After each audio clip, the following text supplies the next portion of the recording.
Hello everyone, welcome back to my another mini vlog. তো এটা ছিল ডে 2 অফ দীঘা। তো সকালবেলা সুন্দর করে রেডি হয়ে নিয়েছিলাম, আর সেদিন পরেছিলাম আমি কট সেটটা। আর সেদিন ওয়েদারটা ছিল ভীষণ ভালো। তো আমরা যাচ্ছিলাম উদয়পুর বিচের দিকে। আর সেদিনকে এত সুন্দর হাওয়া দিচ্ছিল, আর একদম রোদ ছিল না, পুরো মেঘলা ওয়েদার ছিল।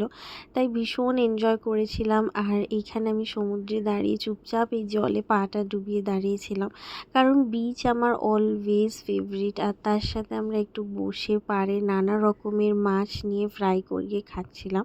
তারপরে রুমে এসে তাড়াতাড়ি স্নান করে লাঞ্চের জন্য চলে গেছিলাম আবারও কষে কষাতে।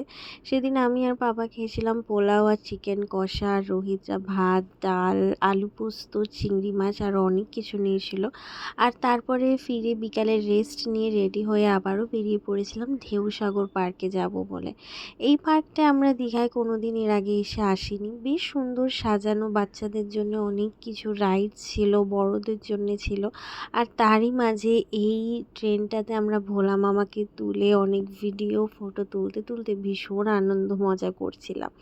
আর এই জায়গাটায় কিছু বার্ডস ছিল, আর তার সাথে ছিল এরকম জাইন্ট সুইংটা, যেটা কেউ ভয়তে চড়ছিল না। আর এই পাড়টায় বিচের এত ভালো লাগছিল যে কি বলবো।